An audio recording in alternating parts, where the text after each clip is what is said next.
Davis here, founder of lifey365.com, and as you can tell by the title of the video, she's here. And it was nothing like we expected. So if you want to hear the birth story and find out who the winner of the giveaway for a name was, stay tuned.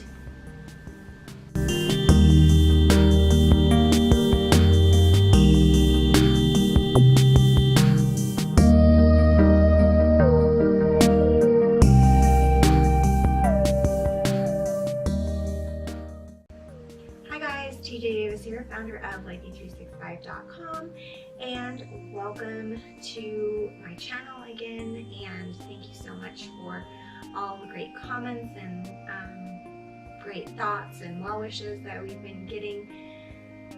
We are home. It's, let's see, baby T is now 9 days old, which is super exciting. Sorry this video took so long to get made and get up, but as you can tell by the title of the video, nothing went the way we thought it was going to go. So just diving into that, the day before the induction, baby T was not moving around like a huge amount. I mean, she was still moving around. I was still getting, 10 kicks counts per hour and that kind of thing. She just wasn't flipping and flopping, which I found reassuring. I thought, well, maybe she's still head down and tomorrow we won't have to turn her and we can just get going with the induction and it'll be great. That night though, while I was sleeping, I started having contractions on my own. They weren't strong, they weren't getting regular, but they kept coming about every 16 to 20 minutes apart. And so I thought, well, that was exciting. That's something that we can move and build on. So the next morning, my husband and I got up. We were excited. Took Tate to Grandma's house. We took one last family pregnancy picture at Grandma's house, and we were off. We got to the hospital. We got checked in. Things were moving really, really, really slowly, which didn't happen the last time I was induced, but it turns out that apparently all of the problem women came in on one day. And I should have known right then and there that this day was not going to go the way I expected it to go either. But we finally got hooked up to the monitors. It was probably about 10 o'clock by the time we got hooked up to the monitors. And, the nurse that came in and she goes, "Oh, did you know you're having contractions?" And I said, "Well, yeah, they kind of started last night, so that's exciting. That's something to build on." And she said, "Yeah, that's good." And I had only been on the monitors for about 10 minutes. And then about 10 minutes after that, she came back in and checked on me again. And she says, "Has your doctor been in to talk to you yet?" And I said, "Well, no, not yet." And she goes, "Oh, okay." And she left, and about 2 minutes later, he came in, and he's not technically my doctor. I haven't been seeing him this whole time, but he's one of the doctors at the practice. And so, he introduced himself, and I couldn't tell, but there was a funny look on his face at that time. And he just introduced himself, asked what we wanted to do, what the plan was, and so we kind of explained what our thoughts were on the whole thing. And he said, "Well, what do you want to do for induction? I mean, what are, your ideas, and what do you want to do for pain management?" So we talked about all that, and he said, "Okay, well, we're going to keep you hooked up here for a little while, and then the plan is in about 15 to 20 minutes, we'll come in and we'll do the, I think it was called Cytex, and that's the pill that they insert and it helps soften the cervix." And so I said, okay. Well, 15 minutes went by, and while I was having contractions, I was watching the monitor with her heart rate and my contractions on it, because I wanted to see how strong my contractions were registering on there, because some of them were, increasing. I could feel them increasing in intensity much more at this point. And so I was watching them, and while my contractions were getting up there, I noticed that her heart rate was really weird. It would go, when I had the contractions, it would dip down, which is normal, and it would stay there though. Once the contraction was over, it would stay for quite some time. And then it would just skyrocket. Like it went up to 189 at one point, and then it stayed there for a while. And I just kept thinking, well, maybe the monitor's not in the right place or something, because you couldn't hear her heartbeat like super loud like normal, you know, you hear it ka-dunk, ka-dunk, ka-dunk, but it was very quiet. And so I thought, well, maybe the monitor's just not picking it up right. And so I just kept watching it, and I didn't say anything to my husband because I thought, well, I'm not a doctor, what do I know? But about 15 minutes later, my doctor came back in and he said, you know, we're watching her heart rate at the desk and it just seems a little bit wonky. And I said, you know, I kind of noticed that too, but I thought maybe the monitor was not placed correctly. And he said, no, the monitor's fine, but her heart is kind of in arrhythmic patterns and she's having some pretty significant decels, and so we just want to keep an eye on that. Maybe it's because you have anxiety or she has anxiety or something, or maybe you're dehydrated, so we're going to pump you full of fluids and we're going to wait about 20 minutes and we're going to see what happens. If her heart rate doesn't stabilize, you know, we can't induce you. And I said, no, I understand that. And he said, the flip side of that is, on your chart it says that she's been flipping around this whole time. And I said, well, yeah, so my concern obviously becomes, you know, whether she's tangled up. And he said, well, that's now becoming a very real concern of ours. We think that she could possibly be tangled, or the cord could be getting clamped down somehow every time you're having a contraction. But regardless, if her heart rate doesn't stabilize and balance out after we get all these fluids in you, the option is going to become a C-section, unless you want to go home and chance it. And my husband and I looked at each other and were like, absolutely not. I would rather have her here and know she's safe than go home and just wing it, not knowing if she's tangled up or if the cord's getting pinched or what is going on. And so we all agreed that was the plan. We would get, you know, loaded up on fluid and keep an eye on it for 15 minutes or 20 minutes.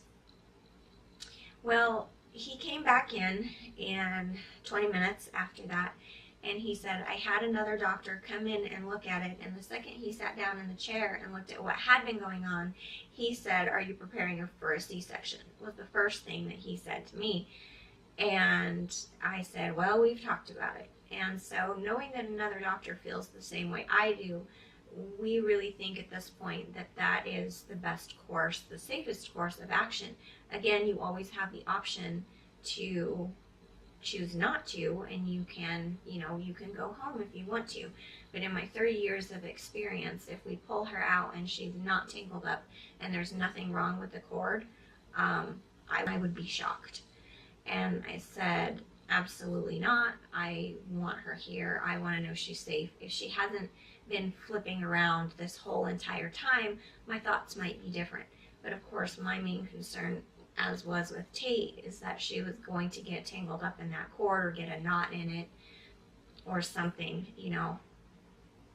And so he said, okay, well, at this point then we need to get her out. And I said, okay, when are we going to do this? And he said, we're moving now. And then it became very apparent to me how serious the situation and her decels in her heart rate had become, because they were moving me now. This was getting to the point of, it's serious and now we're going to move. So they got my husband some scrubs and got dressed, and this was about 10:45, 10:50-ish, and I had about 3 nurses coming in, prepping me with IVs and all kinds of other things, and putting my hair up in the hat, and things moved really quickly after, you know, my husband and I said, no, we want we want her here. We want to know she's okay.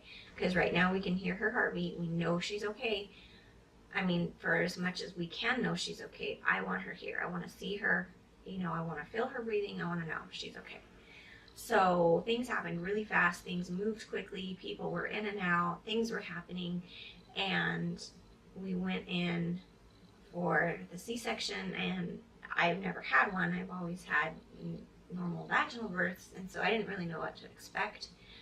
I got my epidural and laid down on the bed. There was an enormous amount of pressure, which you always hear about, but I've always heard about the pressure, but what I didn't realize was how bad my back would hurt while they were doing the C-section.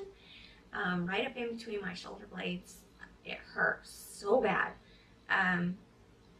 But within, you know, between, what was it, 10:50 and she was born at 11:23, they had her out. And my husband's the first thing he said was, "Oh my gosh, she has a head full of dark brown hair." And I was like, "Oh, really? That's awesome."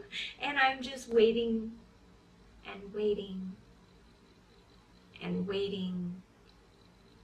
And finally, there was this little tiny squeak, followed by a whole bunch of crying and coughing, and always, as a mom will say, one of the best sounds you will ever hear is when your baby cries when they're born. You know that they're breathing and they're okay. And so she had scored 8 on her APGAR scores, both of those, so that was actually pretty good and reassuring.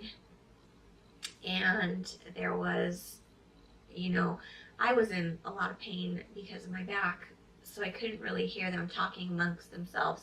I didn't really know, you know, what was going on, other than she was okay. And, you know, my husband went to take pictures of her and, you know, be with her, which was great. That's what I want, is for him to, you know, be there for her and take pictures so he can relay information to me.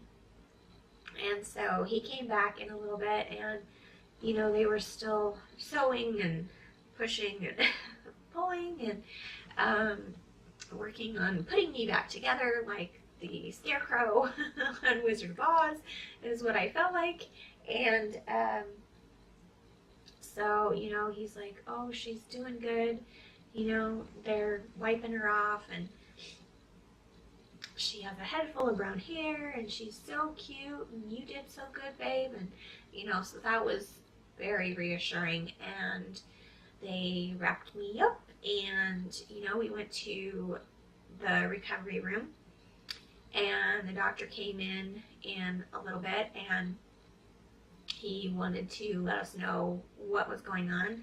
And he said, so it looks like what had happened was her umbilical cord, and this is very interesting because during my 20-week ultrasound, the tech had mentioned this, and she said she was going to flag it and give it to the doctor who was there for review.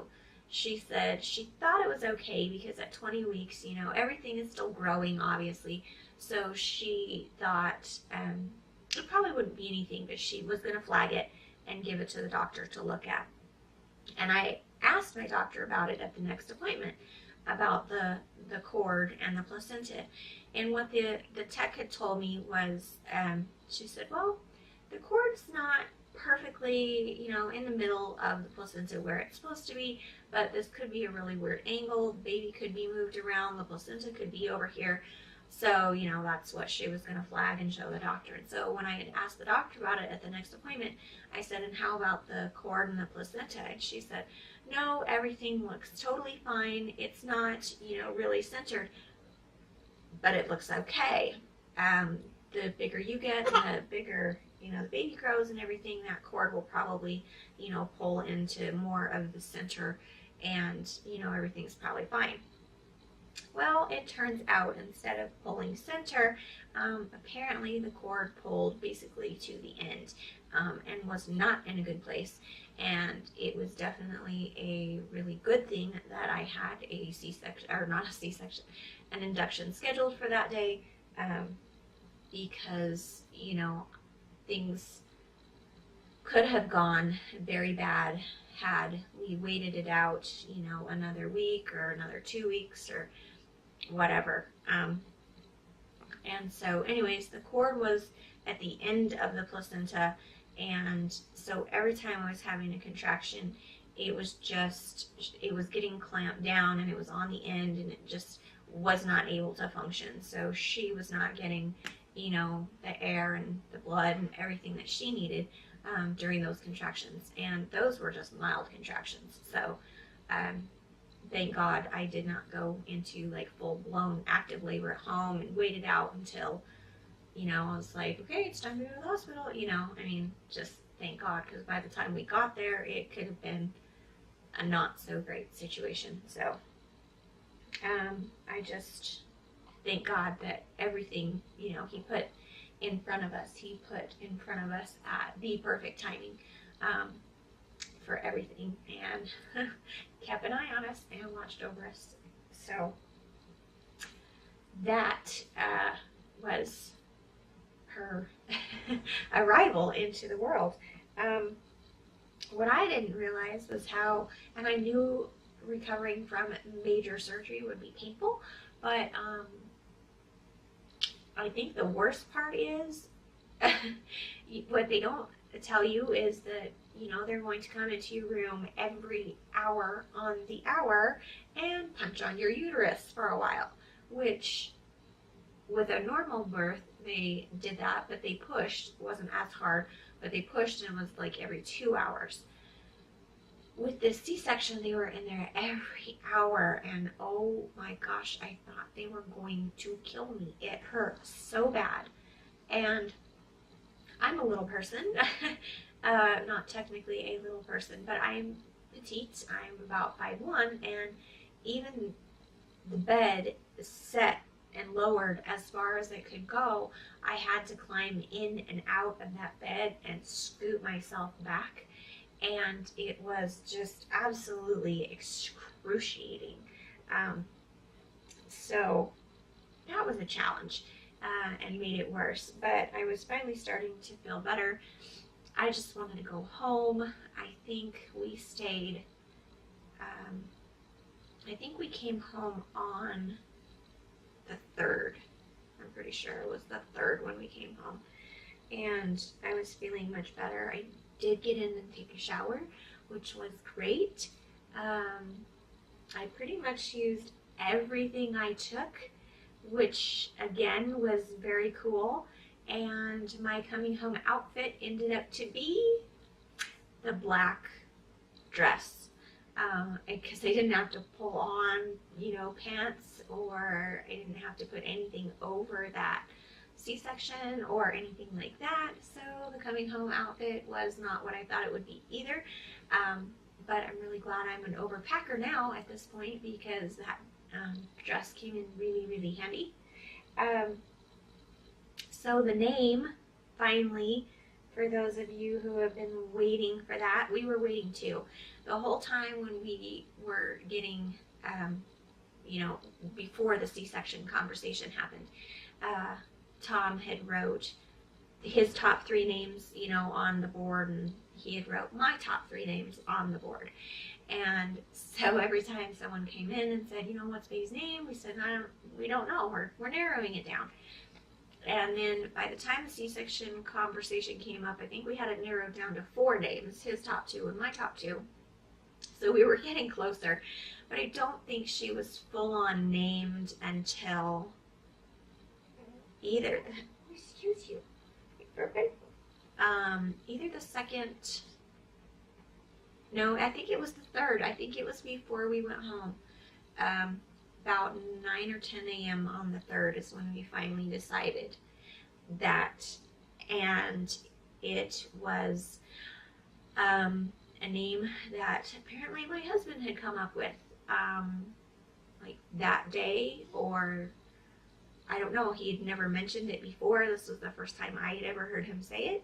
And so I would like to introduce you all to Timber Ann Davis.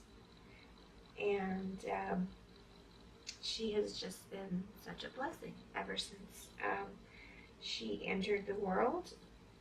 Even when she was conceived, she has been a blessing this whole time.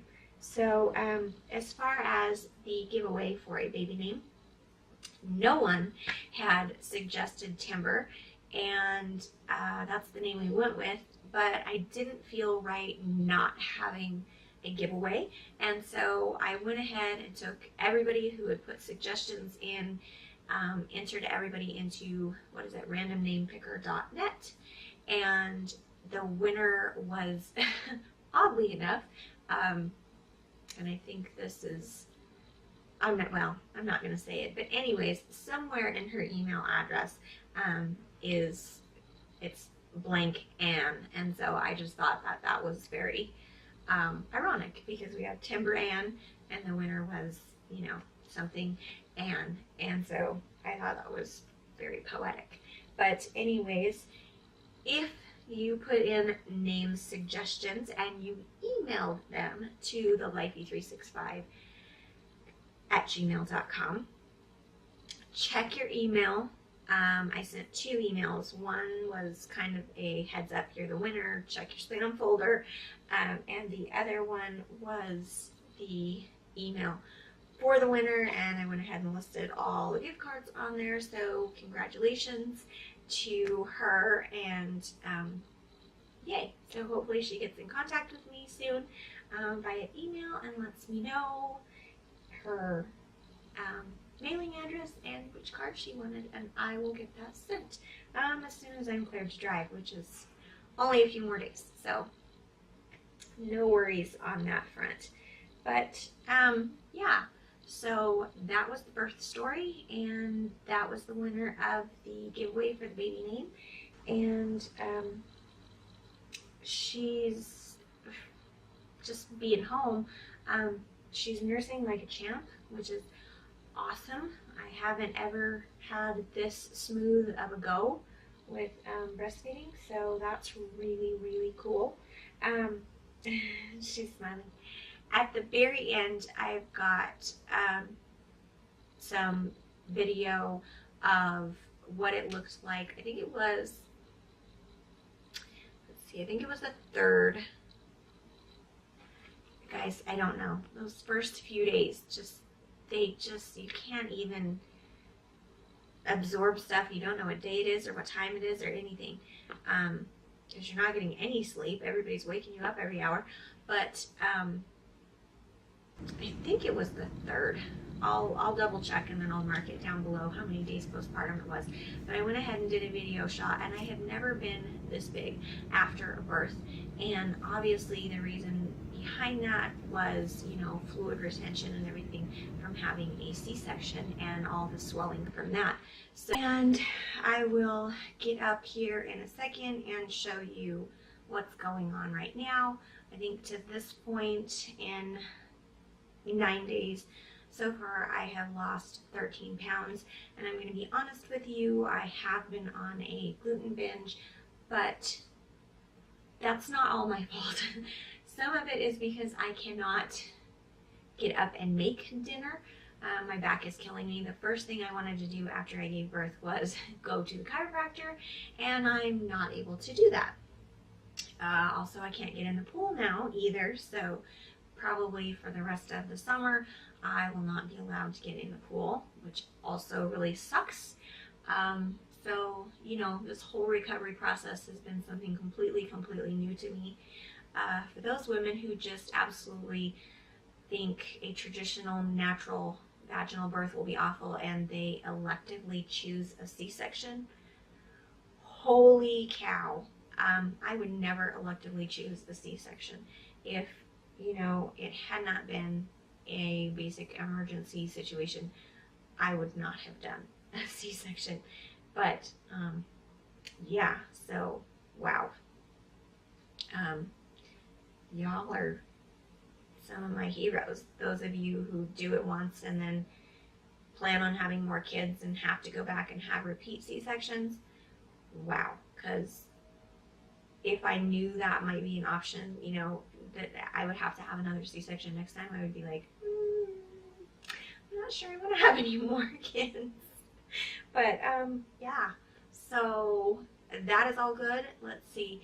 For those of you who are curious about Thomas and his court date, which was on the 2nd, the day after Timber was born, it went well. They offered him a pretty decent deal, which is going to be some probation for 2 years, and he's going to do that, and then he goes back to finalize that in September. That seems great. So hopefully he got the message that he is an adult now and he needs to behave, or he will have some serious consequences. Thank you all for your love and support and your prayers. Being a parent is never easy when you're doing it right.